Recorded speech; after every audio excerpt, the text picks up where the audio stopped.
Heidi and Frank, Tom Likas, Conway and Steckler, Tim Conway's son. I forgot his first name, but he had a show, Conway and Steckler. It was literally 24 hours of talk was shut down. That was pretty much the death of radio talk. You can still find AM talk, but it's not going to be like funny. You're not going to find those funny morning personalities, those morning zoo as they call it in the industry. But you can go to podcasting now, and Adam Carolla, when he made that transition from terrestrial to podcasting, it blew up, and now people are literally just downloading all of their morning shows, or they're just shows now, and they can play it whenever they want. And so the ratings have gone through the roof. Adam Carolla has made a huge name for himself now. He's got millions of listeners. You don't have to pay for it. Of course, he's figured out ways to turn a free industry into a money-making industry. Conglomerate. Once I figured out what podcasting was, that's when I got the inspiration to why can't I do this myself? I've been, ever since I was, a scrub who had no idea what it was like to even be cool, and learning, the levels of cool and how to establish yourself and be accepted. One of the hardest things that I've had to deal with my whole life is fitting in.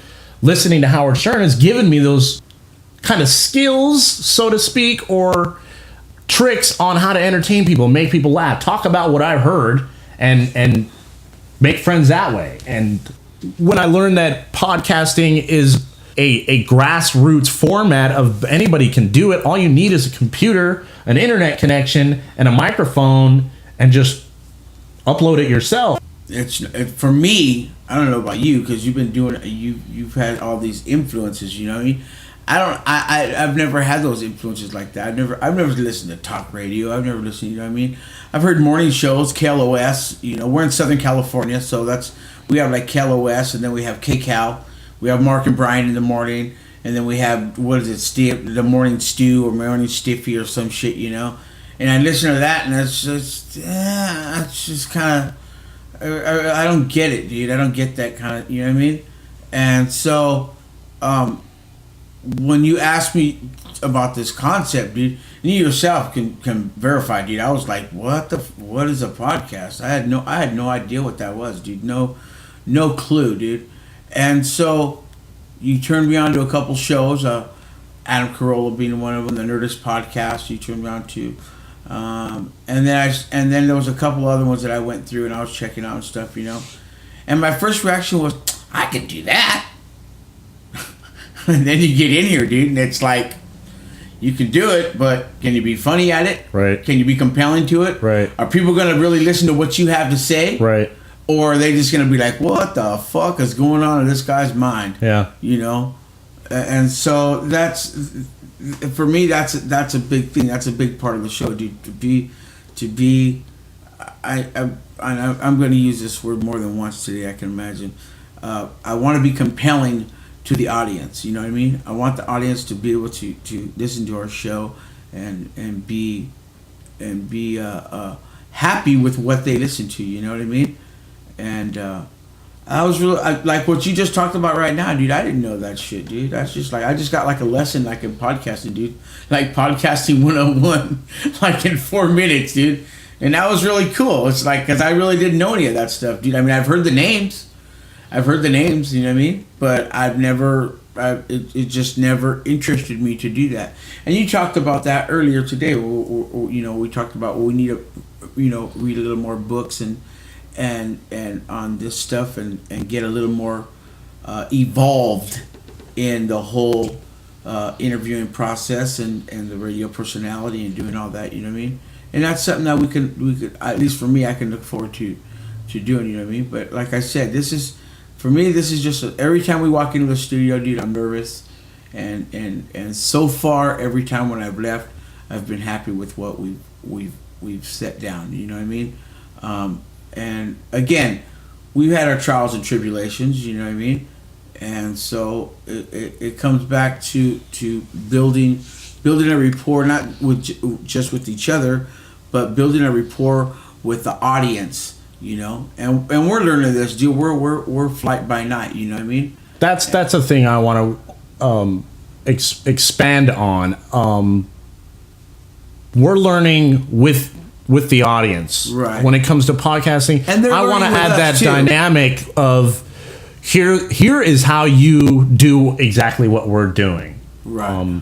We can get in, but I've been saying that in the last few shows that we can give you details on how we're doing exactly what we're doing. Right. And literally anybody can walk into Best Buy and walk out with the power to do what we're doing right now and post. But there's something that comes along with this for me with this show in particular, dude, because I can go back and listen to the first couple of shows, you know what I mean, and you can hear, and I can hear the difference in the.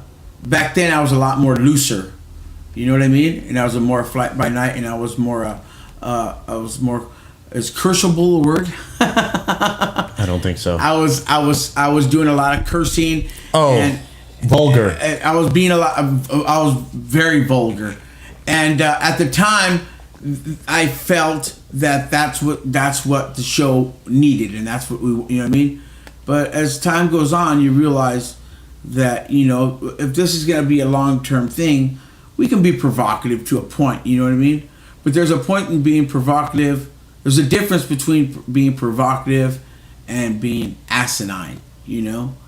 And I can honestly say that like a couple of those shows, it's like I was just, I don't know if it was my evil twin or what it was, but it's like I was going for that reaction, you know what I mean? And so, well, people curse to cover up feelings, right? Well, I got a lot of feelings in because I used a lot of cursing back then. And it's like easier. And even then, and even today, even these days, dude. Even you know, every now and then I'll catch myself doing that on the air. You know, I'll be telling a story or something, and it'll be like, motherfucking this and motherfucking that, and fuck, and I gotta catch myself. Podcasting is the business of language. When it comes to articulating a point, a curse word in the right spot is a gem. Right. It's a gem. I get that. But see, you take away from the quality of that gem, right, by screwing a bunch of, you know, little jewels around it, and it's like, okay, there's too much here. When you use it 400 times in 6 sentences, which I'm surely guilty of. Spitting in the face of the art of language. And that's one of the things I want to educate myself with. Right. To be able to be interesting and say things in a way that represent how I talk. Right. And how I operate up in my brain, in my cage of chaos above my shoulders, and express statements and points of view that others haven't put those words in the order that I have, right, to express a point. And again, this isn't your mother's show. You know what I mean? This is not your mother's, but I'm saying to the audience, this isn't your mother's show. We're just as zany, we're just as offhand as any other podcast out there that's going on. You know what I mean? We may not be as big, you know, but we're, you know, this is what we're doing. For me, our goal is to just come in and have fun with it and learn from it, and it's something, dude, that when I look back on it, dude, this is just one of those things, dude. It's just like, you know, I can say, how many people can say, dude, that you know, come from Fontana, California, dude, small town. You know, we're just 2 Fontana boys, dude, just with a mic, and you know, and we're learning how to do this thing, man. You know, and you know, that's how I see it. You know, today's one of my calm, tame days, I guess. I'm being tame today. Back, you fiend, back.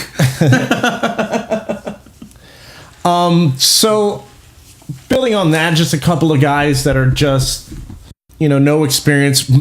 Total amateurs. No experience. No experience at all. I have frames of references because I've listened to people that are damn good at this, what we're doing.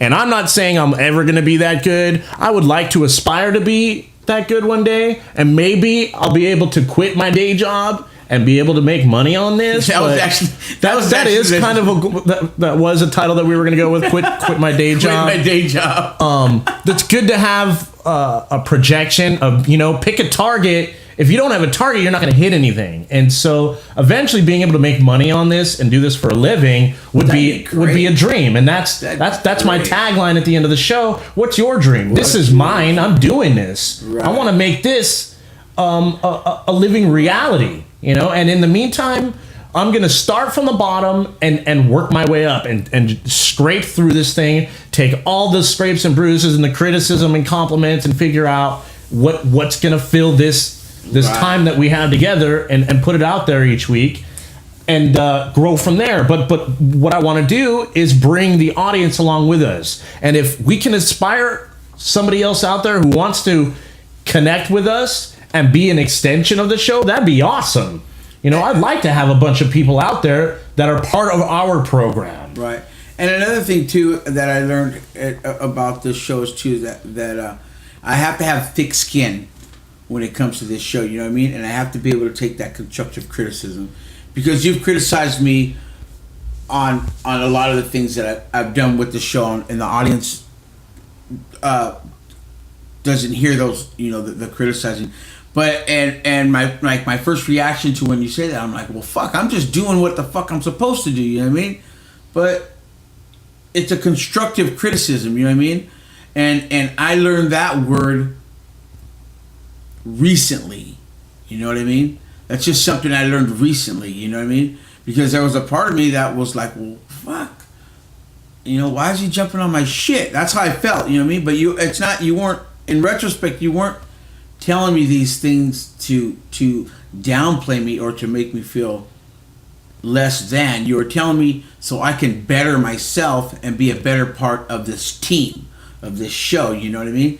And so you have to be thick-skinned and take what people tell you and try and use it to your advantage, you know what I mean? And maybe that was one of my issues when I was working jobs and I was doing this, you know what I mean? People would tell me, well, maybe you should try it a different way. Well, maybe you should fuck off. And I'd walk off, you know what I mean? Or whatever, you know what I mean?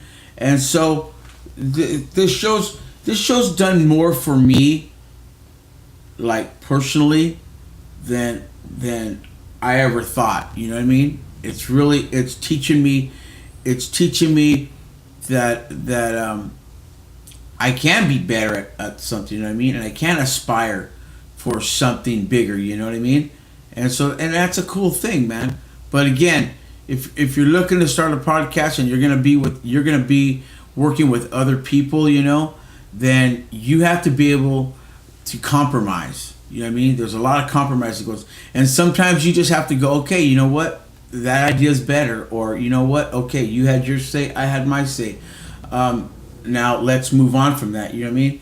And so there's a lot more that comes in to this than just coming in here and sitting down and talking about it, and doing little stories and interviewing people. There's so much that goes on behind the scenes that if you decide to get involved with this, be prepared for some life-changing things, because you're going to find out some things about yourself that you may not like or you may realize that you have to change.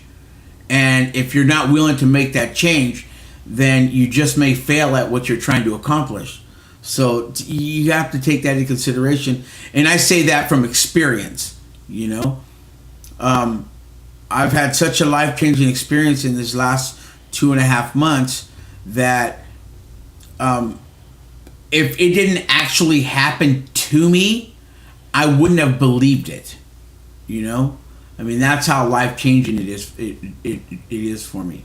So, like I said, anybody can do this. You're right.